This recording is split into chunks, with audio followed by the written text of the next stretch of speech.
welcome everyone to another edition of the GSMC College Football Podcast, brought to you by the GSMC Sports Network. I am your host, Tommy Brzee. It is Wednesday, May 22nd, and we have a great show for you today. We're going to start talking about one of the craziest stories that college football has seen in quite some time. Jaden Rashada has sued Billy Napier, the head football coach of Florida, and one of their boosters, as well as a former staffer, and we'll get into all the details on that because it is not looking great in Gainesville right now. Then we'll stay on the topic of NIL. We'll talk a little bit about what the market looks like for NIL. John Talty over at CBS did a fantastic article kind of compiling all the information and giving us a range for what the usual quarterback, running back, wide receiver, what they all go for in the NIL market. Then we'll get into some storylines going into the season. It's obviously the time of year where we start getting into that type of talk. So I want to go through four of the biggest ones as I see it going into the season. Then we'll get back into ACC spring overreactions. We got Florida State, SMU, North Carolina State, and Duke today. So a ton of really good things there. And then we'll finish it off with a Spotlight Wednesday. And this is one that I've been waiting for, and I'm sure some of you have been waiting for as well. We're going to talk about the Ohio State Buckeyes and a huge year for Ryan Day and for the Buckeyes overall. But before we jump in, I do want to remind you all we get tons of questions and comments throughout the show, and the best way for you all to get your question on the screen, we can have a fun back and forth here. You can maybe call me out for something I said wrong or just ask a question that you're wondering about. You can use the tip and donation link at the bottom of the screen there, gsmcpodcast.net. It's a huge help not only to us here at the network, but to you all. You get to have a fun kind of interactive experience here and ask any questions you need. Again, that's gsmcpodcast.net. But let's jump in, and we'll start with a little bit of a trust tree here today because I'll be totally honest, I was getting a little bit cocky. I was thinking that I was fully on top of the sport. I was keeping up with the House versus NCAA settlement, keeping up with what's going on with the ACC, the transfer portal, everything in between. And then this was dropped in my lap. Jaden Rashada has sued Billy Napier and a major Florida booster, Hugh Hathcock, as well as a former football staffer, Marcus Castro Walker, because of an NIL deal that I'm sure some of you have heard about before. But it sounds like the NIL deal would have paid him $13.85 million over the 4 years that he hypothetically would have been at Florida.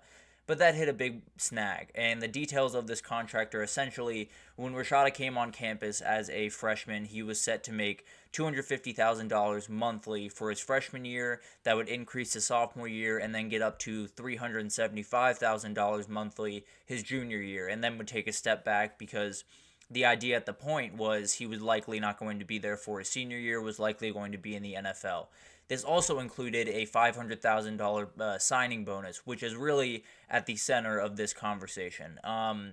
Overall, this is insane. I think we can all agree on that. That is something that I think we've all felt is kind of under the surface of all of this NIL talk. You know, some coaches may be misleading kids, some coaches maybe not telling kids the exact right number, some NIL people maybe not telling them what exactly they're going to get instead of telling them what they want to hear instead of what they are actually going to get in this kind of conversation. So it's definitely a very wild thing, and it's something that I think a lot of people kind of expected to happen at some point, but not necessarily under these circumstances. I think it's very wild that, you know, someone who is active in the sport is doing this. It's definitely a very, very interesting thing. It sounds like he got his blessing from Kirby Smart to do this. He's now at Georgia. If you didn't know about this kid, originally he was committed to Miami originally and apparently had a $9.5 million NIL deal on the table from them. Florida heard about this, decided to one-up them with the $13.85 along with the signing bonus, and then all this stuff happened and everything kind of went awry there. He decided to go to Arizona State for a year before transferring to Georgia. So now he's at Georgia. He apparently got his the blessing of Kirby Smart to do this. There was no world where Kirby Smart was likely saying no about this, but to be fair, Kirby Smart doesn't want negative press around Georgia, especially when, you know, you're attacking someone in a court of law, especially your rival. So I think it gives you an idea that this, at the very least, is solid, and at the very least is something that Jaden Rashada is not shying away from by any means. So it's going to be fascinating to watch this unfold. All of this kind of came to a head on December 21st, the first day of early signing period. Apparently, Billy Napier personally vouched to Rashada that he was all good with the $1 million that was coming in. He was there was going to be no problem with that, and apparently there is talks that Jaden Rashada has a recording of this phone call, which would be obviously very damning evidence. It sounds like Billy Napier is in a little bit of hot water here. I won't lie to you. It sounds like one of the people brought up in this case, Castro Walker, is no longer with Florida. There's no real idea of why that is or why he was let go. Could be because of this situation, could not be. The NCAA is investigating it right now. But this is kind of where we're at. It's a weird world, but in a world where NIL is essentially the Wild West and you have a ton of coaches being able to kind of play willy-nilly with the rules, it gets a little bit sketchy. And obviously, when this originally happened, Billy Napier was not allowed to be doing all of this stuff, and a lot of this stuff was against the rules. But the reality is that's no longer the case. So we've seen time and again that people have been using, the current rules to apply to former happenings in their locker room, in their program, and I think this is no different, really. So it's going to be fascinating to kind of watch this unfold, whether Florida, really pushes back on this. They didn't really have much of a comment, obviously didn't want to say anything initially about this. So overall, this is outright insane. I think we can all agree on that. There is no quarterback in the country that is worth $13.85 million, especially a kid coming out of high school. There's no one that's worth $9.5. So Miami got absolutely bailed out in this situation. I think Jaden Rashada is a fantastic quarterback, and I think he's going to do really, really good things at Georgia, if I'm being totally honest. But the reality is there's no one in this country that is worth that amount of money. There's no one that should ever garner that amount of cash. And whether it was, Jaden Rashada really pushing for it or Billy Napier in Florida coming out of the clouds and offering it, it shows you what Florida is doing right now, which essentially is just bad business. They're not going about this NIL world the right way. It feels like they're throwing money at problems. And it's not necessarily that can't work. It's just you're going to have a hard time filling in the gaps that you need to fill in. So Jaden Rashada was $13.85 million. That fell apart. But there were two guys in this class, DJ Lagway and LJ McCray, that they were able to hold on to that were getting big-time push from other schools late on in the process. You got to wonder what those numbers are. And it's not to say that they're anywhere near what the 13.85 is for Jaden Rashada, because you like to think they would have learned their lesson, but I'm having a hard time acting like Florida is doing this NIL thing the right way. So who knows what's going on over there? Who knows where the money's being allocated? Who knows how that locker room is working right now when it comes to NIL and how guys interact with that? So Florida's kind of a dumpster fire. There's really no other way to put it. And I'd love to tell you that, there's light at the end of the tunnel, and DJ Lagway is an absolute game changer. I've said, from the second that they got him to lock up and sign that national letter of intent, he's a program-changing guy. He is a guy that absolutely, if you can keep him on campus and put the right things around him, he can make you a national power again. The issue is there's literally nothing else going right for Florida. DJ Lagway, LJ McCray, and a couple of the guys they have on the team right now are really the only things that they can hang their hat on. And roster is a fantastic thing. There's no doubt that Florida has a relatively good roster. It's not necessarily up to Florida standards, but it is still, one of the better ones in the entire country. Still has Trey Harris, added Elijah Badger, has done some really good things with that roster. But as we talked about yesterday with Oklahoma, that's a piece of the pie when you're talking about the SEC in particular. You have to have the transfer portal and all of that stuff in place. You have to have NIL in particular. It has to be fully in place and have a perfect idea of the way that you're going to approach it, not only what kids you're going to go after depending on the way that they kind of view NIL, but also what you're willing to give up for some of these kids. It feels like they don't really have a good idea on that, or at least they didn't when they were making this case, because if they did, they absolutely wouldn't have done this. Jaden Rashada is a fantastic quarterback, was one of the biggest guys coming out of high school, but there's no reality where anyone is worth that type of money. There's no reality where you should be promising a kid that amount of money, because it forced him to make a decision that he probably wouldn't have made. He probably would have been in Miami at this point and would have been a Hurricane and maybe would have transferred. Who knows? I don't necessarily know the kid well enough to get into his mind like that. But the reality is, this all happened because Florida jumped the gun on something that they were not prepared to follow through on. And everyone will, come out and bash Jaden Rashada, saying, he's all in it for the money. And I get the reaction. I really do. I understand that this is a very weird scenario, and you see a kid just kind of going after a program and a coach and trying to get as much money as possible. But the reality is, if there was a contract signed by both those entities, especially if there is a phone conversation that they can point to and say, Billy Napier said this verbatim, I can't necessarily blame him. If they actually went back on a contract that was signed by both parties and agreed upon, and it was in writing and ironclad, how can you be mad at the kid for coming for his money? It's his money at the end of the day, right? They signed the contract, and they had this agreement, and Florida going back on it opened up a lot of doors. And by the time, we've gotten around to the present, NIL is open season, so he can kind of play this how he wants. And it's going to be wild to watch. It's going to be one of those things where you look up in a year and they're probably still battling over a little bit of money here and there. But at the end of the day, it's something I've never seen. And it's the harsh reality of what NIL is in college football right now and in college sports right now, but particularly college football. I'd love to tell you that that Billy Napier can find his way out of this. I'd love to tell you that he will, put together a great season for Florida and continue to being the head coach, because I like Billy Napier. I think he's a good head coach when it comes to football. I just don't think he has a lot of ducks in a row outside of that. I think his recruiting infrastructure is a little bit shaky. NIL is obviously a little bit of a problem over there.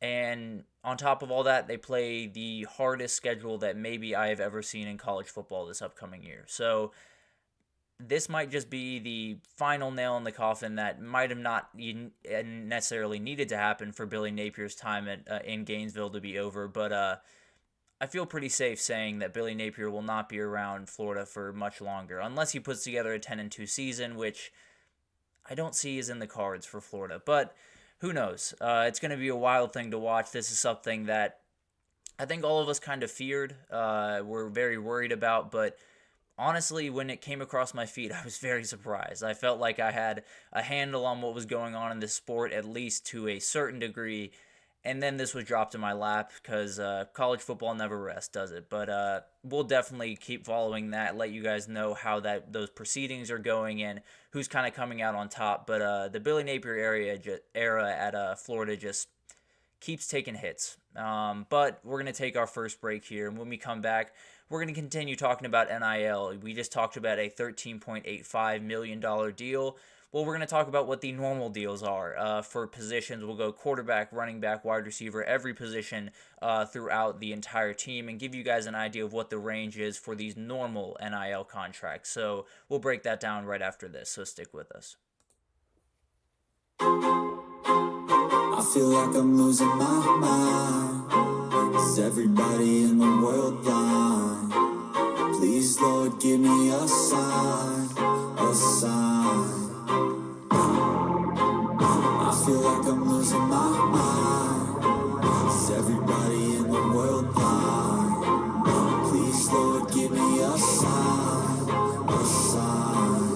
I wanna be the greatest. Everybody on the fake shit. I look around and feel like everybody is the fakest. I make this every day and I'm impatient, hoping one day I blow up from the basement. Statement, the top is so vacant. I don't hear shit that I think is amazing. Waiting for my day when I'm playing sold out shows for 1,000 faces. Hey, give me that crown, get in my way and to be put down. It ain't your place, all this my town. If I want that shit, then I'll get it right now.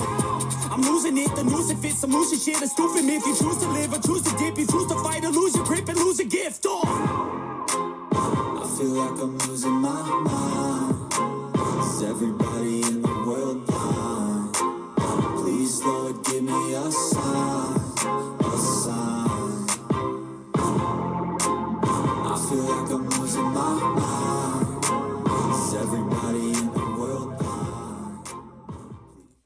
Alrighty, welcome back, everyone. We just talked about Jaden Rashada suing Billy Napier and a Florida booster, and how that is the wildest story that I've seen in quite some time, but we'll break that down as it comes and give you guys an idea of where those proceedings are holding. But before we jump into the next segment, I do want to remind you all we get tons of questions and comments throughout the show, and the best way for you all to get your question to the top of the queue, get it on the screen, is to use the tip and donation link at the bottom of the screen there, gsmcpodcast.net. It's a huge help not only to us here at the network, but to you all. You get to have a fun kind of interactive experience here, and we get to know each other a little bit better, which is always fun. Again, that's gsmcpodcast.net.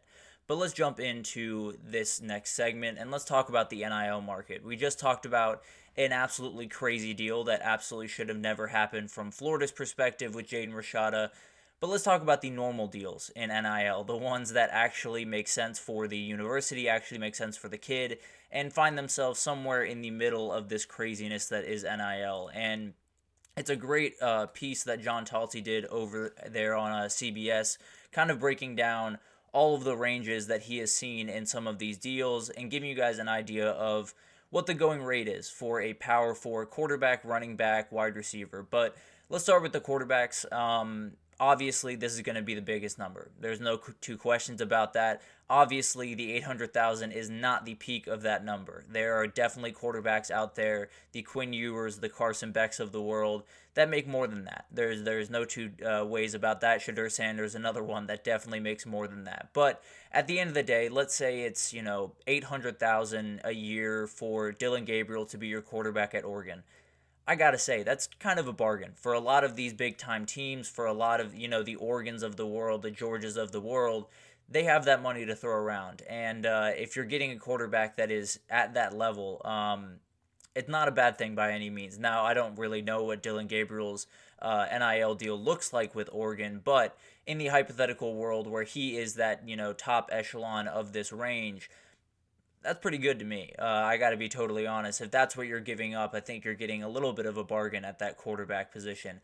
Obviously, running back is a place where they'll save a little bit of money, kind of follows the NFL way of things, where running backs are just not as much valued anymore with the spread offenses, although I've kind of started to see a little bit of a flip back to running backs being a bigger part, but I think that's something that will develop over the next couple of years. I think it's one of those things where as long as you have the system, as long as you have the offensive line, as long as you have a lot of those things in place, a lot of running backs can do the job. Now, you want to get the right guy. Obviously, you don't want to skimp by any means, but this is definitely a place where you can kind of save a little bit of money, as it were. Wide receiver market is obviously going to be one that is pretty variable. There's going to be a huge gap between, getting the fourth guy in a class to getting the top guy in a class, right? But in the grand scheme of things, I think all of this makes a lot of sense. I think there is definitely top-end guys that are above this, but 300,000 when you have to spread it around as many guys as they do is going to be, a little bit tough at times. It's why, you've employed GMs and NIL directors and all of this type of stuff around the country, because figuring out how all of this money is going to be kicked around, especially in position rooms like wide receiver or like DB, like we'll talk about later, is definitely a big time thing and not necessarily the easiest thing in the world to do. O-line is very clear to me. There's going to be a big range here, but also it should be the second highest. There's no two ways about that. I think everyone that has watched football for quite some time has said left tackle is the second most important position on the field because it covers the most important part for the most important position on the field in quarterback. So I do think this makes sense. You will see a lot of left tackles go over that 600,000 number. There's no two ways about that. But some guards and centers will probably be a little bit lower in this range, or, some elite ones might be a little bit higher. Maybe the Tyler Bookers of the world might be a little bit higher in this range. But overall, it makes a lot of sense. I mean, all of this is going to be very, very important to building out your team. Another position room where you have to spread out the wealth a little bit more, but at the end of the day, you got to spend your money there, because if you don't have a good offensive line, you're not going to win games, bottom line. There's no two ways about that. And then the D-line market is really, really interesting in my mind. Obviously, I knew that they were going to have a pretty wide range, but did not necessarily expect it to be any higher than O linemen. And maybe that's because offensive tackles were not as big a part of that O lineman group as the edge rushers were for the D linemen, because I think that's likely where you get those big time NIL deals where you have that elite edge rusher coming off the edge. Colin Simmons coming out of high school might have been a great example at Texas. Don't know what his looks like by any means, but definitely those type of guys would be garnering a little bit extra of that range there. And I think interior defensive linemen, there are certain guys out there that are just absolute beasts, and you have to have them on your team. Obviously, these numbers, the range is very different when you talk about high school recruiting compared to transfer portal, because we found that transfer portal tends to be a little bit more NIL based than high school recruiting, at least across the board. So it'll be interesting to kind of see, is this, a lot more transfer portal guys pulling this up? Is this, are the recruiting kids for high school, are they below this range? And it's just kind of finding the middle ground between the two. But at the end of the day, it does look like there's, quite a large range for D linemen. There's definitely going to be a little bit of it's going to be tough to kind of figure out how to spend your money there, just because you need different skill sets, you need different body types, you need different guys, and it's a really hard proposition overall, just to kind of figure out where you kind of land on all of this and how you're going to dole out all of this money. But at the end of the day, that's the GM's job, not necessarily mine. But it does kind of back up Brian Kelly's unwillingness to pay the alleged $1.2 million for Dominic Williams, the TCU transfer that found his way to Oklahoma. This gives you an idea of just how crazy that number is. Now, Dominic Williams is a fantastic player and will be a big-time player for Oklahoma this upcoming year, but at the end of the day, it's hard to blame Brian Kelly for not doing that when you see that number. But at the end of the day, linebacker is going to be the area where, kind of like running back on offense, where you're trying to save a little bit of money. You're trying to figure out a way to kind of spread out the money a little bit more. Obviously, wide receiver as well on the offensive side of the ball.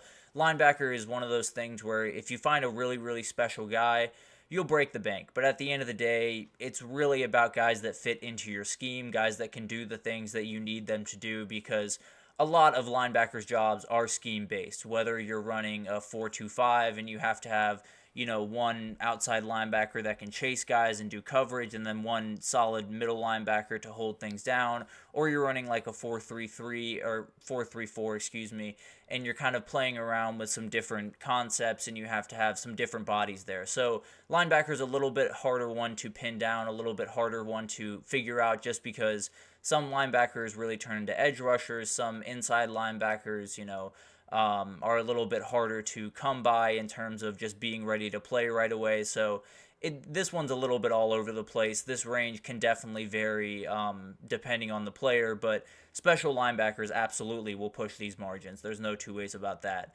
And then you have DBs. This is another one, kind of like wide receivers, where you got to spread around the wealth. So it's going to be a little bit harder for those guys to get those big-time deals. Now, big-time corners, it's not going to be a problem. Travis Hunter is going to be absolutely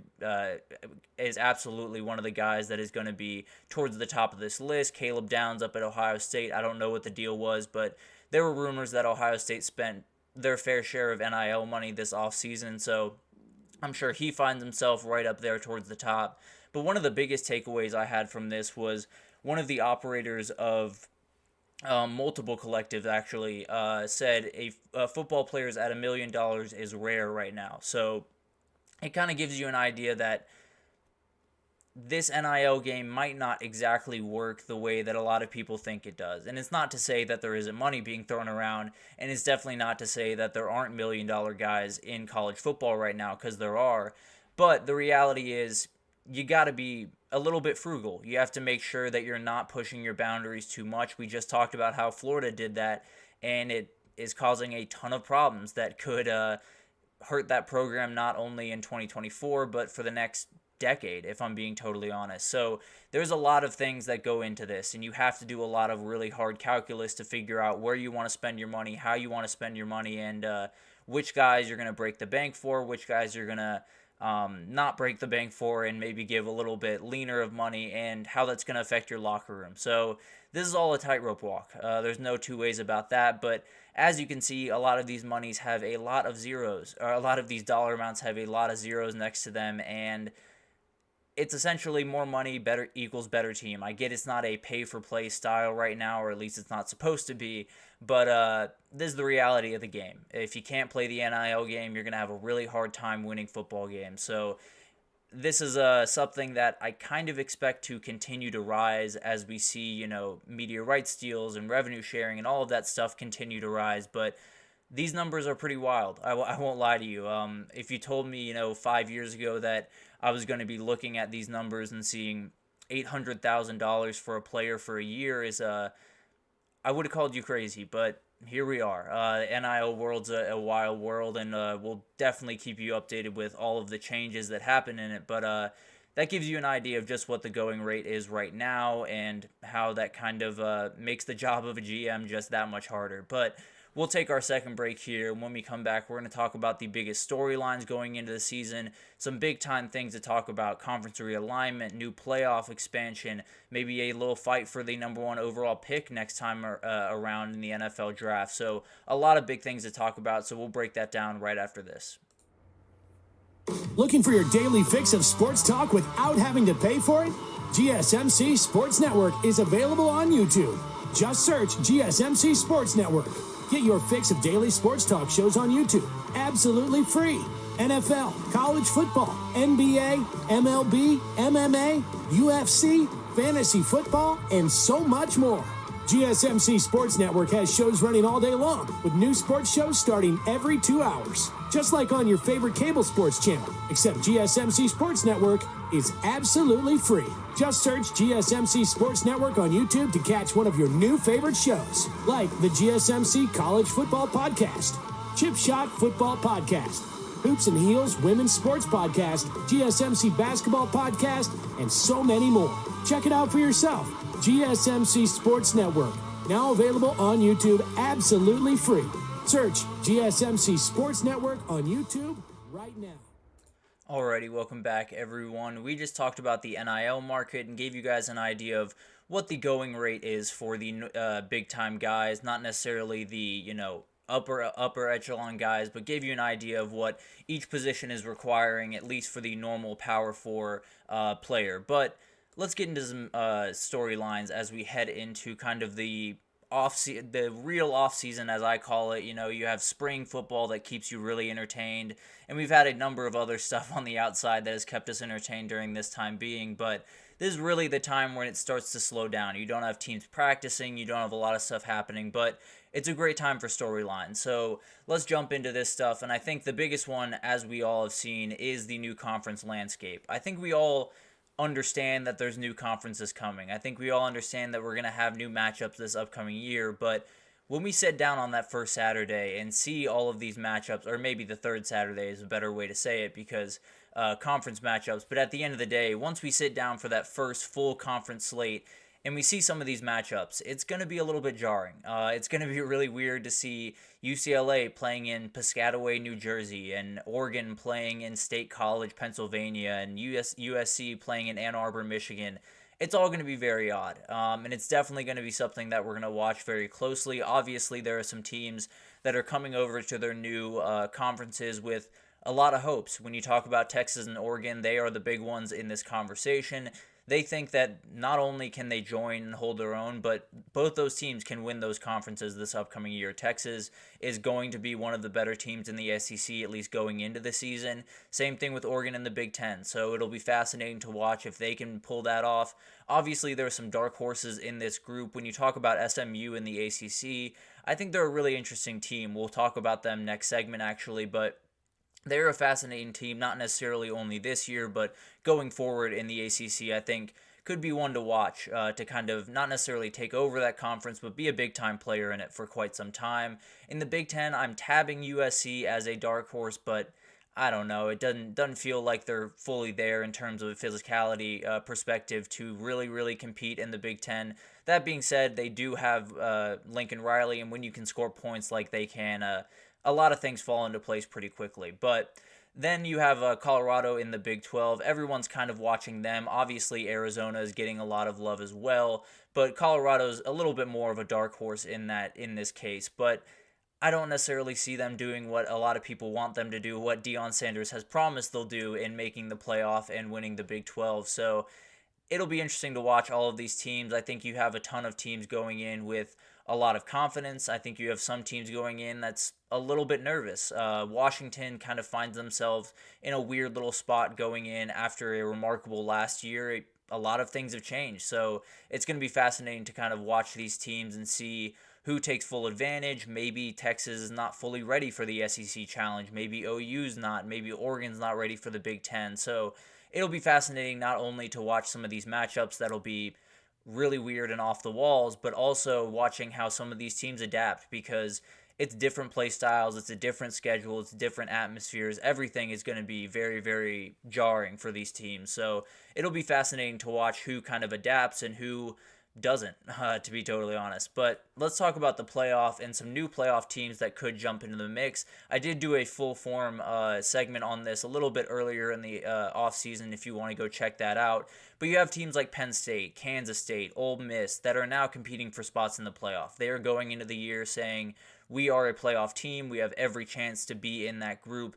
And that doesn't even include the group of 5 teams, which is 2 times the list. I mean, you could add probably 20 teams to that list that actually have a realistic shot of getting that group of 5 spot, because one, you don't know which conference it's going to come from, but also those conferences are a little bit more variable than the ones up top, and definitely have some teams that are lurking in the background that definitely could make some big time noise. UNLV is a big time player in this. Boise State might be the going favorite to be that group of 5 team, but it's going to be fascinating to watch all of this unfold. Late season games are going to be totally different than they have been in the past. If you're an 11-0 team and you have a spot in your conference championship, maybe you rest some guys. Maybe you take your week and make sure that you're fully ready for the conference championship, fully ready for the playoff. And if you're already in, maybe you take the week off and make sure that everyone's ready to go for that conference title. On the other side, you have maybe a 9-2 or an 8-3 team that is fighting for their life, that wants to win that game really badly. Maybe it's a rivalry game against maybe Clemson's 9-2 going into that South Carolina game, and they have to win it to get into the playoff. And it's going to be fascinating to watch all of that type of stuff unfold.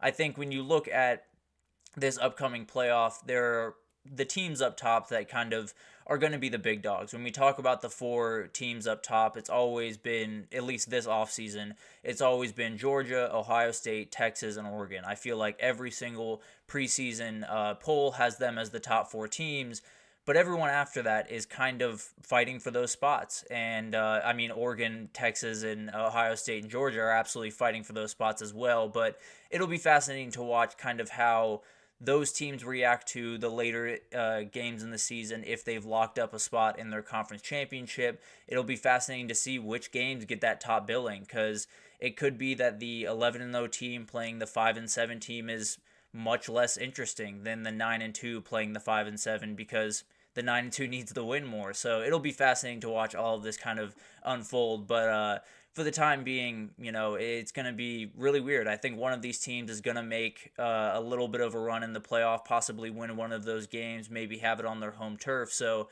it's going to be fascinating. It's going to be an absolute show, and I cannot wait until a couple of these new faces make their way into the playoff this upcoming year. But let's talk about head coaches for a second, because we had what felt like a million guys going all over the place this last year. We had, obviously, Kalen DeBoer taking over for Nick Saban, Sharon Moore at Michigan taking over, Jed Fish heading over to Washington to take over for Kalen DeBoer.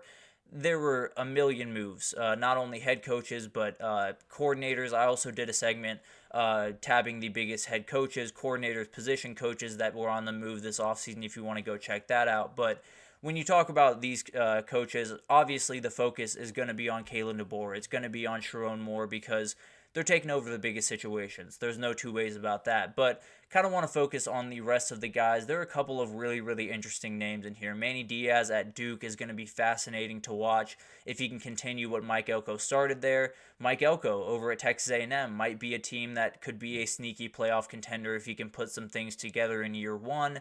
Willie Fritz over at Houston, I'm not super into Houston, if we're talking about this year in particular, but if we talk about the future of Houston football, it could get pretty interesting down there with Willie Fritz if he can get some things in order. Now, is there a Sonny Dykes type guy in this group that is going to make a playoff type run? I don't necessarily think so. I think Mike Elko would have the best shot of the group. Maybe Kirk Cignetti can put together a crazy season. Maybe Jonathan Smith over at Michigan State can, but from where I'm standing, there's not necessarily anyone that I would see, making the playoff. But also, I didn't see TCU making the playoff in 2022, so what do I know? But you add in John Summerall at Tulane, Bill O'Brien taking over at Boston College, Deshaun Foster getting his first head coaching job at UCLA, Brent Brennan coming over to Arizona to take over for Jed Fish. There's so many guys across the country that are going to be new faces. The biggest and most jarring one is going to be Kalen DeBoer taking over for Alabama, but there's plenty of people to watch around the country, and I cannot wait to see which one makes their statement, because it feels like a new head coach makes their statement pretty much every year recently. But then the final one that I'm watching, at least of the major ones, is the race for the number one overall pick. I think this last year we knew Caleb Williams was going to be the number one overall pick for quite some time. Let's be totally honest. For about a year or so, we have known that Caleb Williams was going to be the number one overall guy. It was just kind of waiting for that to happen. This year, not so much. There are tons of guys that absolutely could make that jump. When you talk about Carson Beck, Quinn Ewers, Shadur Sanders, James Pierce Jr., the edge rusher, Travis Hunter, Will Campbell, Kelvin Banks, all of those guys could be the number one overall pick. And weirdly enough, I think it has less to do with what's going on in college football and more to do with what's going on in the NFL. Obviously, there's different positional needs for different teams. I think if you find the Panthers up there, as they have been the past couple of years, you would see maybe a Will Campbell or a Kelvin Banks go. If you see some other teams up there that maybe need a quarterback, maybe the Raiders are high up there. You have Carson Beck, Quinn Ewers, Shadur Sanders on the board. So tons of guys that absolutely have their claim into maybe being that number one overall pick. My bet is Carson Beck if I had to pick someone today. I think he's going to put up absolutely crazy numbers, and I think there's going to be a scenario where, regardless of who that number one team is, they're going to be able to trade, do whatever they need to do. Someone's going to want to get this kid really badly, and I think he's going to be the number one guy off the board. But let me know in the comments who you think is going to be the number one overall pick. It's obviously a very, very interesting battle, and will be fascinating to watch not only what's going on in college football with this, but also what's going on in the NFL and how that can kind of impact these guys. But we'll take our third break here, and when we come back, we're going to do some spring overreactions. We're going to talk about the ACC again, get into Florida State, SMU, North Carolina State, and Duke. Tons to pull away from these springs, and definitely one of these teams is a sleeping giant that just got woken up. So we'll definitely break that down right after this, so stick with us.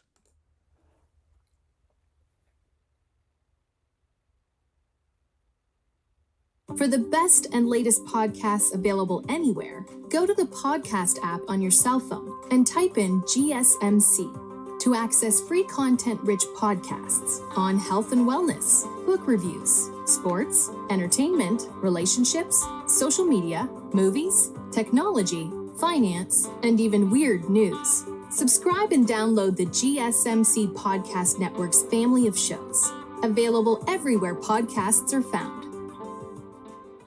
Alrighty, welcome back everyone. We just did some storylines across the country. We talked about some of the biggest players in the upcoming playoff. We talked about the race for the number one overall pick. In fact, one of you dropped one of your predictions. I think Cam Ward is better than Sanders, but we will see. Absolutely. I think Cam Ward absolutely is one of those guys that is definitely a little bit more of a dark horse for that number one overall pick, but could make that jump. And if he does, his ceiling is ridiculously high. So definitely could see a team falling in love with him, especially if some of those other guys don't have the year that they're expecting at least. But let's jump into some of these spring overreactions, because the ACC had kind of a weird year. There's a lot of movement, especially at the quarterback position over there, and some teams coming in. You have SMU, Cal, Stanford all joining this upcoming year, so it'll be fascinating to kind of watch this unfold. But I want to start with Florida State and talk about how I don't necessarily think they hit the quarterback market as aggressively as they should have. And not necessarily to say that DJ Uiagalelei is bad by any means. I really like him. I think he's a fantastic dude. I think he's a great leader. And I think he's a good football player. I don't think there's any two ways about that. But when you look at what Florida State wants to do, Florida State is no longer willing to just be in the conversation. They want to win titles. They want to win the ACC year over year, be in the playoff, possibly win a national title. If we're being totally honest, I don't think DJ is the guy that can get them there. And it's not necessarily that he can't do a lot of really good things. It's just when you look at what he has done in his college career thus far, it doesn't necessarily inspire a ton of confidence, at least from my point of view. And when you look at the quarterback market, there were dudes out there. I mean, we just got a comment about Cam Ward maybe being the number 1 overall pick. That's a guy that is now down in Coral Gables that you'll have to play this upcoming year. And if I'm being totally honest, I'm imagining Mike Norvell standing on the sideline looking at Cam Ward tear apart their defense and saying, maybe I should have gone after him a little bit more aggressively. So I don't necessarily think that DJ is going to fall on his face. I don't necessarily think he's going to have a remarkably terrible year. But when you talk about Florida State, you want elite quarterback play. You want to win the ACC. You want to go to the playoff. You want to possibly win a national title. And I just don't see DJ as the national title type quarterback. I'd love for him to prove me wrong because he is one of my favorite people in this sport. But at the end of the day, when I look at the player, it's just not the guy that I think Florida State could have gotten and probably should have gotten in this portal cycle. But let's move on to SMU because this is a sleeping beast, and I'm not sure that everyone is fully aware that it is, but I think a lot of people are. Let's be honest. When we talk about the Pony Express, it was the biggest story for quite some time when they had Eric Dickerson, when they were absolutely tearing apart college football in the Southwest Conference. There were a lot of people that were scared of this team, and they finally found their way back into the Power Conference, which should make all of the ACC teams very, very worried because there is an amount of money being thrown around at SMU that would boggle your mind. And especially now that they're in a Power Conference, especially if they make a little bit of a run in the ACC this upcoming year, that money's going to be wild. I'll be totally honest with you. Being smack dab in the middle of Dallas does not hurt anything. Being the team that, had that moment in the past does not necessarily hurt that by any means. So it gives you an idea of what SMU is capable of, and this 2024 team is very, very interesting. They're getting not a ton of credit when we talk about this upcoming year, but they're really interesting. When you talk about Preston Stone, he's one of the few quarterbacks coming back in the ACC that has a year in the system under his belt, and he can tear apart a defense. There's no two ways about that, and I think he's going to be one of those guys that we might look up towards the middle of the year and say, he might be the best quarterback in this conference right this second. So it's going to be fascinating to watch this team kind of unfold, not only in 2024, but throughout the next couple of years. Because when I look around at the ACC, especially if a couple other teams get out of their way, SMU has a infrastructure that is hard to be rivaled, if I'm being totally honest. But let's jump into North Carolina State, one of the more interesting teams when we go into this year. I think they're going to have the best pass catchers in the conference. From what I saw throughout spring and what they did in the transfer portal throughout spring has just been absolutely remarkable. Noah Rogers was a former Ohio State receiver, was a 4-star recruit coming out of high school, as most of those guys at Ohio State are, and had a remarkable spring for the Wolfpack. I think he's going to be their wide receiver 1 this upcoming year. I think he is absolutely incredible, and it seems like him and Grayson McCall have gotten a really, really good relationship, really good rapport with each other early on there. Then you have Kevin Concepcion, who is one of the most electric players in the country. The only reason that I don't think he'll be wide receiver 1 is because I don't think he needs to be. And I think the best thing for him and the best way to utilize him is kind of as a walking highlight reel. We talked about Silas Bolden yesterday when we were talking about College Football 25 and players you're really excited to play with. That's another guy that is absolutely on this list, and I think you'll use him kind of in the same ways with end arounds, with screen passes, getting him out on the edge with the ball in his hands, and then letting him do what makes him special, which is his speed and his elusiveness. So he's going to be one of the most fascinating players in the country. I think Noah Rogers will lead the way in terms of receptions and receiving yards, but if we're talking about big-time plays, Kevin Concepcion is going to make plenty of them. And then you have Justin Jolie, a very talented tight end coming in from UConn. I think he's going to be a huge player for them. He's definitely had a great career at UConn and is a red zone dominant player. So it's kind of just a throw it up there and let him go get it type of guy. So definitely a huge help to this offense that is kind of missing that. They don't necessarily have that big physical receiver. Well, they got a big physical tight end, so it's not really an issue there. Add that into Dakari Collins, Wesley Grimes, and more. it's going to be a really, really good group for the Wolfpack this upcoming year, and Grayson McCall is about as happy as any quarterback in that conference right now. But let's finish it off with Duke, and we'll keep talking about the quarterbacks here. Malik Murphy made his way over from Texas this offseason. Obviously, there was a big story there with him backing up Quinn Ewers and then Arch Manning being right behind him. That was getting most of the shine, not necessarily Malik Murphy, but this kid can play. There's no two ways about that. Now, Duke is going through a wild change of pace after last year. Mike Elko, Riley Leonard, Jordan Waters, Graham Barton, Dwayne Carter, all out the door for different places. You know, Mike Elko taking a new job, Riley Leonard, Jordan Waters being transfers, Graham Barton, and Dwayne Carter heading on to the NFL. So all of those guys are out the door. Essentially an entirely new regime. Malik Murphy comes with it, and if you're asking me, I think he has one of the best pure arms in the entire country. I think he is one of those guys that can do incredible things with the football. When you look at him, he kind of looks like that Joe Milton type prototype where he can just sling the ball 80 yards down the field and absolutely rip it. But I think he's a little bit more accurate than Joe Milton. I will be fair there. I do think he has the ability to make a really, really good year for himself. As long as that O-line can stand up, he can stand in that pocket and pick apart a defense. Him and Jordan Moore, I think, will have a really, really elite connection, and Murphy can put up eye-popping stats in the passing game. There's no two ways about that. Just if he's given the opportunity, and he finally has been given the opportunity, and I think he might just make the most of it and might just end up on one of those all-ACC teams at the end of the year. But it'll be fascinating to watch all of that unfold. I think all of this stuff is very interesting because when you look at the ACC, you know, you have Clemson, you have Florida State, you have the big-time teams, but there's a lot of teams that are competing for this thing. Miami, North Carolina State, you have Louisville that's coming off a great year. You have a ton of teams out there that absolutely will have something to say about the ACC this upcoming year, and it might just not be the team that you're expecting. But we'll take our final break here, and when we come back, we're going to do a Spotlight Wednesday, and we're going to focus in on the Ohio State Buckeyes. As big of a year for that team as anyone in the country, as big of a year for Ryan Day as anyone in the country. So we'll break down everything you need to know about the Buckeyes right after this, so stick with us.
Alrighty, welcome back everyone. We just did some spring overreactions from the ACC again, got through some teams there, but now let's get into a Spotlight Wednesday, and it's one you've all been waiting for. It's the team that needs a title more than anyone else in the entire country this upcoming year, the Ohio State Buckeyes, and it's going to be a very, very interesting year for them. I think everyone understands how much pressure is on this team after the year they put up last year and the last couple of years, losing to Michigan and not being the team that they usually are. So let's start to break this down, and let's get into specifically, let's do this the way that we normally do, offense, defense, schedule, and then some final thoughts. But I do want to touch on Ryan Day a little bit because this is the most pressured individual in the entire country. Bar none, there is no question in my mind. This dude is under more pressure than I can even imagine. Now, they've done a lot of really good things, and we'll start on the offense to kind of give you an idea of what they're working with this year. The wide receivers are out of this world. They usually are at Ohio State. That is the Captain Obvious statement of the day, but they're going to be incredible this year. Emeka Egbuka is leading the way there. You have Carnell Tate, Brennan Ennis are two guys that are ready to take those big-time steps forward. And then you have Jeremiah Smith. He was the story of the spring. Honestly, might just be their wide receiver one as a freshman this upcoming year because the kid is just ridiculous. He does stuff on a football field that I have literally never seen. So he's going to be fascinating to watch. Then you go over to the running backs, and it doesn't get much worse by any means. Travion Henderson and Quinshon Judkins is almost unfair as a running back duo. They both, in my mind, are top 5 or 6 running backs in the entire country. Both are going to be total game changers for this team. Don't necessarily have a ton of depth at that position, but when you're Ohio State, you're going to have dudes that can play. There's no two ways about that, whether it's a freshman coming in or just a young guy that hasn't seen the field a lot. But these guys staying healthy is going to be super important for them. The O-line is one that is better than it was a year ago. That is for sure. It was definitely one of those worry spots a year ago. Josh Simmons was a transfer from San Diego State that just never quite got his footing, played some good football from time to time, but didn't play quite as consistently as you would have liked as an Ohio State fan. Well, he's back, and I think he's made a lot of big-time strides. Donovan Jackson is one of the best guards in the entire country. Not worried about him one bit. Josh Fryer has been there for quite some time and is going to be really, really solid. Seth McLaughlin is the infamous center from Bama that did not have the year that he wanted a year ago. And the last time we saw him, it was not necessarily the greatest thing in the world, but is a very good center and definitely will play a big part for this team. Hopefully he can fix some of those problems he had a year ago with Jalen Milroe and get back on the right track. And then you have Luke Montgomery at right tackle, who is a little bit of an unknown, a little bit younger of a player, but overall a really good group. They do need to be towards the top in the country to do what they want to do this upcoming season, but have a lot of really, really good players there. And I'm not necessarily worried about that group nearly as much as I was a year ago, or honestly as much as I was even a couple of months ago. Now, quarterback is the position that everyone's talking about. Obviously, you bring in Will Howard, and I think he's a really good quarterback. He won the Big 12 while he was at Kansas State. Obviously, has played a lot of really good football in his past. But there is a big question mark there. I don't think there's any question about that. There's definitely some curiosity going on, because when you look at the playoff quarterbacks that have won titles, it's usually game changers. Now, last season, Michigan kind of offset that. J.J. McCarthy was not asked to necessarily be the big-time game changer that some of the other quarterbacks in the past have been asked to be. Maybe that's the path to victory for Ohio State. Maybe that's the way that they go about business. But Will Howard, that guy right there, is as important of a player as there is in the country. If he doesn't hit, you might go to Devin Brown, but if Devin Brown hasn't taken the job by now, I don't necessarily think they want him on the field for them. Not necessarily saying that he's terrible by any means, but I think if there was a reality where Devin Brown was going to be the starting quarterback, he probably would be right now. But let's move over to the defensive side of the ball. They're led by that guy right there in Denzel Burke and that guy right there in Caleb Downs. But let's start up front and let's talk about the interior defensive line. Ty Hamilton and Talik Williams are one of the best duos in the entire country. One of the ones that they might be giving up a little bit of ground to is that team up north for them, Michigan, because when you talk about Mason Graham and you talk about Kenneth Grant, there's no one better than them. But this duo is right behind them. This is a elite group that is definitely going to be very stout against the run. Then you have JTT, you have Jack Sawyer coming off the edge. That's just going to be outright mean to some offensive tackles out there. They're going to tear offensive linemen to pieces this upcoming year. And then you have Edric Houston coming in as a freshman as an edge rusher. Could be a big-time player right away for them as well. So an elite front line for them. You get back to the linebackers. This might be the weak part of this defense, but it's not necessarily weak by any means. You have Cody Simon, who's a very experienced graduate player there. Then you have Sonny Styles, a very, very fundamentally sound player that's also incredibly athletic. CJ Hicks will be kind of a rotating player that could be a breakout star for them. So although linebacker is the place that you might be able to exploit with this team, you're not going to be able to do too much on it. The DB room is where the show is. Definitely led by that guy right there. When you talk about this group, Denzel Burke, Davison Igbinosun, all of those guys are huge for this team. The corners are just insane. Right behind them, you have Jermaine Matthews Jr., you have Calvin Simpson-Hunt. All of those guys are going to be incredible players, and it's going to be nearly impossible to pass on those people. And if it wasn't hard enough, you add in Caleb Downs from Alabama, who, by my estimation, is one of, if not the best player in the entire country. Lathan Ransom, Jordan Hancock on the back end, Lorenzo Styles rotating in. This DB room is insane. It is the best in the country, and I hate saying this, but it's not even close. I hate the people that do the not even close thing, but this one might not even be close. This is a remarkable group from top to bottom. They have guys in the back end. They can sustain injuries. A lot of stuff could happen to this group, and they're still going to be awesome. So that kind of gives you an idea of how good this defense is going to be. It's going to be insane. They have depth. They have top-end talent. They have experience. They have young players that are ready to step up. Everything is in place for this team, and not only are they going to be at the very least top 10 in the country, they could very well be the best defense in the entire nation. But let's start to break down their schedule and see what they're up against this upcoming year, and it's very manageable. When you're talking about Ohio State's world, it is very manageable. Usually their schedules in the past have had two big-time inflection points, right? They've had Penn State and they've had Michigan. Now they have three.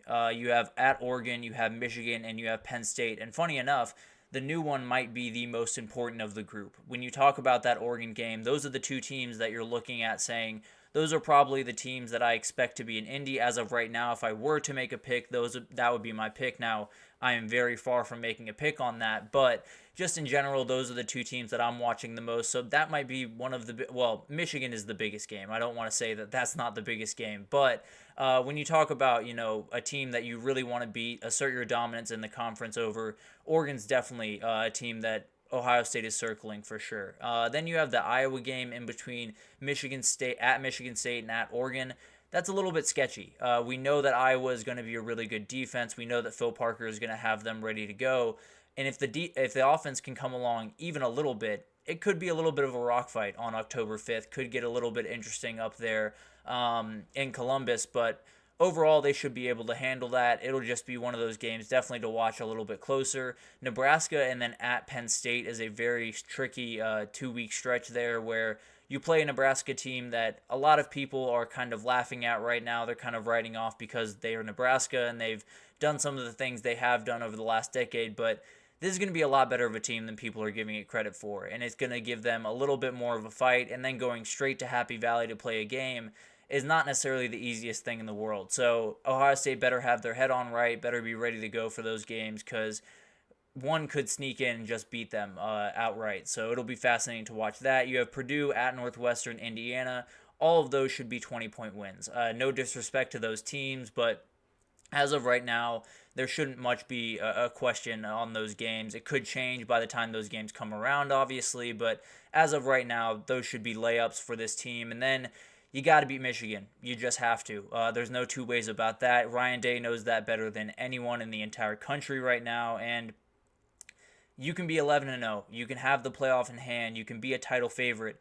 If you lose that game, this entire season is a failure. Now, you could win the title and subside that pain a little bit, but Michigan fans would still talk. They know that. Michigan fans would still be all over Ohio State, saying they beat them 4 years in a row, and that's just the way of the world. So everyone knows it. Ryan Day knows it. They have to win that game, and if they don't, there's some very interesting conversations that might be had over there in Columbus. But overall, when we talk about Ohio State, this is the year. I feel pretty confident in saying that, not necessarily because I think they're going to be bad going forward by any means. I actually think the quarterback position is going to get better throughout the next couple of years, but the defense is never going to be quite as good as it is right now. This is definitely the best defense that Ryan Day has had during his time at Ohio State, and it's by a pretty comfortable margin. This group is going to be absolutely dominant. They are deep at pretty much every position. They are obviously scary at wide receiver and running back. The offensive line should be so much better than it was a year ago. As long as you can get good quarterback play, you'll be okay. As long as you don't have a repeat of Kyle McCord a season ago, you'll be more than fine. And I think Will Howard is capable of that, but there's still a big question, right? When you talk about big things that Ryan Day did, I think none are bigger than bringing in Chip Kelly after the Bill O'Brien thing didn't work out to call those plays, because I don't think it was the best thing for this program to have him calling plays. It's obviously been something that a lot of coaches have kind of shied away from the last couple of years, and I think it's important that you bring someone in that is as good as Chip Kelly is. I mean, it's remarkable that they were able to pull him away from being a head coach at a major university, but here we are. And Chip Kelly is going to be one of the best play design guys, and he has plenty to work with. There's no two ways about that. So I think it's going to be fascinating to watch this team. Ryan Day is one of the most fascinating people in college football right now, because you look at this season, you look at everything that's in place, you look at the pressure that's on him, and he's got to respond. And you don't really know how he's going to do it until you're thrown into the fire. But at the end of the day, this is as big of a season for a coach as we've seen in quite some time. And he's got to deliver, and a lot of things are in place for him to deliver. But at the end of the day, the biggest unknown on this team being your quarterback is not necessarily the way you want to go, but it's much better than it was a year ago, I feel. And I think, as is the case for most years, they're going to be in the hunt to win the title. They're going to be winning the Big 12, be at least in the Big 12. But this year, the way it should go, the way that they're expecting it to go, is they roll through the Big 12, or the Big 10, excuse me, maybe suffer a loss here and there. Some things just happen out of random chance. So not necessarily saying they're going to go totally undefeated, but win the Big 10, get that bye, roll to the national title game, and possibly win in dominating fashion. I know that sounds insane, but when you look at this Ohio State team, there are not many teams that have the same roster as them, that have remotely the same depth, remotely the same talent, and no one has the same desperation that this team has. So everything's on the table, as it usually is. I don't have my national title pick right now, but Ohio State might be hard to pick against once that time comes around. I will definitely be mulling that right now. I think Georgia is the team that, in my eyes at least, can rival them the best, but who knows? It's going to be fascinating to watch this unfold. I think it's really do or die time in Columbus. And if Ryan Day does not deliver this upcoming year, it could be that he's looking for a job. And that sounds insane to say, but they're bringing in a new AD that is not too afraid to spend money in Ross Bjork. So it'll be interesting to watch what happens. I think Ohio State will be fine. I think they'll actually kind of dominate this upcoming year, if I'm being totally honest. But it'll be interesting. It's as much pressure on a team as I've seen in a really, really long time. I'll put it that way. But that'll do it for this edition of the GSMC College Football Podcast, brought to you by the GSMC Sports Network. I'm your host, Tommy Brzee, as always, but your support means a lot to us. Please remember to subscribe to the show, leave a positive review. It does make a huge difference for us.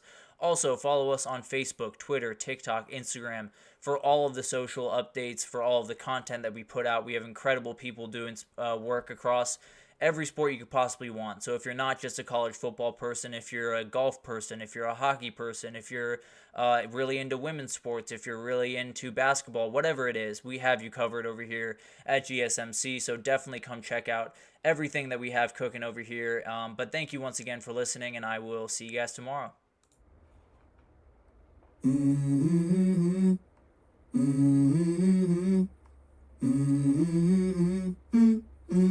Let's go.